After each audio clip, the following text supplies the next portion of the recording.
ಜಯ ಖಂಡಿತವಾಗಿ ನಮಗೆ ಸಿಗ್ತದೆ. ಉದಾಹರಣೆಗೆ ಮೈಸೂರಲ್ಲಿ ಕೊರಗಜ್ಜನನ್ನು ಬಳಸಿ ಇವತ್ತವರು ಒಂದು ಹೊತ್ತಿನ ಊಟಕ್ಕೆ ಪರದಾಡುವಂಥ ಪರಿಸ್ಥಿತಿಯಲ್ಲಿ ಮೈಸೂರಲ್ಲಿ ಬಂದಿದೆ. ಅದೇ ಕಾಲ ಇನ್ನು ಕೆಲವೇ ದಿನಗಳಲ್ಲಿ ನಾಟಕ ಸಿನಿಮಾಗಳಲ್ಲಿ ಯಾರು ಮಾಡ್ತಾರೋ ಅವರಿಗೂ ಕೂಡ ಅದೇ ಪರಿಸ್ಥಿತಿ ಖಂಡಿತವಾಗಿ. ದೈವ ಮೂನಿದರೆ ಅದನ್ನು ಕಟ್ಟಾಕಲಿಕ್ಕೆ ಯಾರಿಂದಲೂ ಸಾಧ್ಯ ಇಲ್ಲ. ಇವರು ಮಾಡಿದ ಅಪಹಾಸ್ಯಕ್ಕೆ ದೈವ ನಮ್ಮ ತುಳುನಾಡಿನಲ್ಲಿ ನಮ್ಮ ನಂಬಿಕೆಯ ದೈವ ಇದ್ರೆ ಆ ದೈವ ಖಂಡಿತವಾಗಿ ಇವರಿಗೆ ಶಾಪವನ್ನು ನೀಡ್ತದೆ.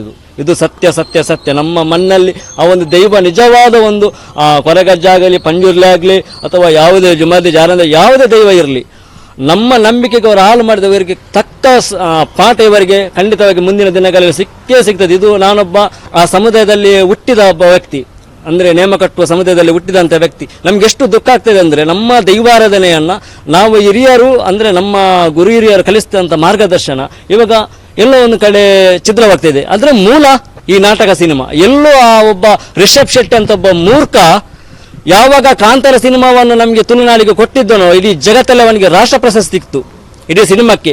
ಆ ರಾಷ್ಟ್ರ ಪ್ರಶಸ್ತಿಯ ಹಿಂದೆ ಅವನಿಗೆ ದೈವ ಮೂಣಿಯುವಂಥದ್ದು ಕೆಲಸ ಕೂಡ ಆಗ್ತದೆ. ಷಡ್ಯಂತ್ರ ದೈವದ್ದು ಖಂಡಿತವಾಗಿದೆ.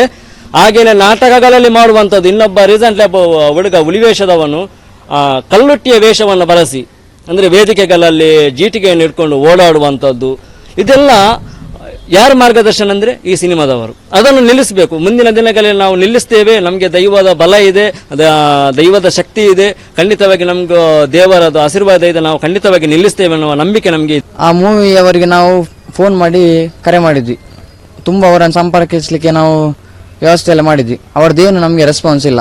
ಅಂದರೆ ನಮ್ಮ ಭಾವನೆಗೆ ಧಕ್ಕೆ ಆಗಿದೆ. ಅದು ಕೊರಗಜ್ಜ ದೈವವನ್ನು ನಾವು ಒಂದು ನೇಮ ಕಟ್ಟುವ ಒಂದು ಸ್ಥಳದಲ್ಲಿ ಮಾತ್ರ ನೋಡಲಿಕ್ಕೆ ನಾವು ತುಳುವವರು ಇಚ್ಛೆ ಪಡ್ತೇವೆ.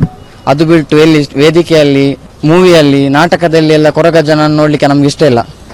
ಹಾಗಾಗಿ ಇವರಿಗೆ ಎಷ್ಟು ಸಲ ಕರೆ ಮಾಡಿದ್ರೆ ಸಹ ಇವರ ಕಡೆಯಿಂದ ಏನು ರೆಸ್ಪಾನ್ಸ್ ಇಲ್ಲ. ಅವರ ಪ್ರೊಡ್ಯೂಸರ್ಗೆ ಫೋನ್ ಮಾಡಿದ್ವಿ, ಅವರ ಡೈರೆಕ್ಟರ್ಗೆ ಮಾಡಿದ್ವಿ, ಅವರ ಆ್ಯಕ್ಟರ್ನವರಿಗೆಲ್ಲ ಕಾಲ್ ಮಾಡಿದ್ವಿ.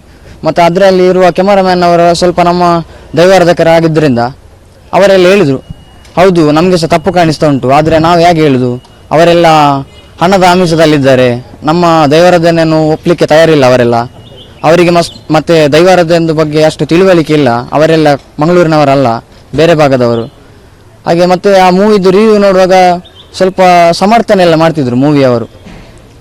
ನಮ್ಮ ಮೂವಿಯಿಂದಾಗಿ ದೈವಾರಾಧನೆ ತುಂಬ ಜನಕ್ಕೆ ತಿಳಿದಿದೆ ಅಂತ ಅವರಿಗೊಂದು ಸ್ಪಷ್ಟವಾಗಿ ಈ ಮೂಲಕ ತಿಳಿಸಿದೇನೆಂದರೆ, ಇವರ ಇಂಥ ತುಂಬ ದೈವದ ಮೂವಿಗಳು ಬರೋದಕ್ಕಿಂತ ಮುಂಚೆ ಸಹ ನಮ್ಮ ಕೊರಗಜ್ಜನ ಕಾರಣಕ್ಕೆ ಇಡೀ ತುಳುನಾಡಿಗೆ ಅಲ್ಲ, ಬೇರೆ ವಿದೇಶಕ್ಕೆ ಎಲ್ಲ ಕಡೆಗೆ ಗೊತ್ತು ನಮ್ಮ ಕೊರಗಜ್ಜ ಹೇಗೆ ಅಂತ.